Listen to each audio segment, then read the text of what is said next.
ఆత్మలు కూడా voter list లో చేర్పిస్తున్నాడు మా విజనరీ. ఆత్మల చేత కూడా యోగా చేపిస్తాడు. ఈ వీడియో కేవలం ఎంటర్టైన్మెంట్ మరియు అవేర్నెస్ కోసం క్రియేట్ చేసినది.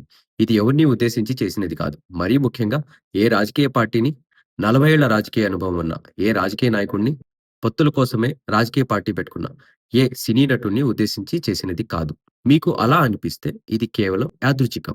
మీకు అలా అనిపించి మీ మనోభావాలు దెబ్బతింటున్నాయంటే మీ మనోభావాల్ని బలపరుచుకోండి. ఎందుకంటే మునుముందు వీడియోస్ చూస్తే మీ మనోభావాలు ఇంకా దెబ్బతినొచ్చు. మేము దానికి బాధ్యులం కాదు. ఏరా వైసీపీ బ్యాచ్, మీరు కూడా మీ నాయకుడు లాగానే ఎప్పుడు ప్రజాసేవ, ప్రజలు ఇంతే. మీ నాయకుడి కంటే రాజకీయం తెలియదు. అయినా మా విజనరీ 300 కోట్లు యోగాంధ్రాలో ఖర్చు పెడితే మీకేంట్రా ప్రాబ్లం? ప్రజల డబ్బు కదా అది.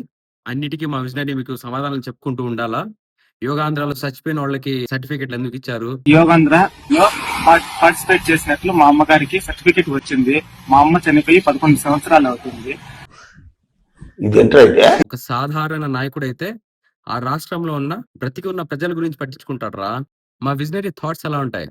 శవాల చేత కూడా ఆసనాలు లేపిస్తాడు.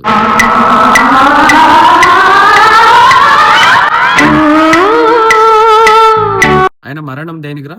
ఈ పాడు దేహానికి మరణం. ఆత్మకి మరణం అంటుందా? అలాంటి ఆత్మ కూడా హెల్దీగా ఉండాలి, ఫిట్ గా ఉండాలని చెప్పి ఆత్మల చేత యోగాసనాలు చేపించాడు, శవాసనం వేపించాడు, దానికి సర్టిఫికెట్ ఇచ్చాడు. నాకు అర్థం కాలేదు సార్. ఇప్పుడు ఇది కూడా పెద్ద విషయమా? ఏ ఆత్మలకు ఒక లైఫ్ ఉండదా? వాళ్ళకి ఫిట్నెస్ వద్దా? వాళ్ళకి యోగా వద్దా? ఏంటి మమ్మీ ఎవడీడు? ఇదంతా ఆలోచించి మా విజనరీ, మా నాయకుడు ఆత్మల చేత ఆసనాలు లేపించి వాళ్ళకి సర్టిఫికెట్ ఇప్పించాడు. ఇప్పుడు దీన్ని కూడా ఇష్యూ చేయండి రా. మా నాయకుడు మంచి చేసినా మీకు చెడే ఎప్పుడు. ఈ వైసీపీ బ్యాచ్ అంతా ఇంతేరా. మీ నాయకుడు లాగానే మా విజనరీ చూడు, ఆత్మల చేత కూడా యోగా చేపిస్తాడు. దీనికి ఇంత షాక్ అవుతున్నారు. మా విజనరీకి ఉన్న కొత్త ఆలోచన చెప్తాను. గుండెలు పట్టుకొని కూర్చోండి. ఆత్మలకు కూడా ఓటర్ లిస్ట్ లో చేర్పిస్తున్నాడు మా విజనరీ. ఆత్మలకు కూడా ఓటర్ కల్పిస్తాడు. ఇంకా నేను విజనరీ. తమిళ్లో వీళ్ళు మారారు కానీ మీరు సబ్స్క్రైబ్ చేసుకోండి. ఆత్మల చేత కూడా సబ్స్క్రైబ్ చేయించండి.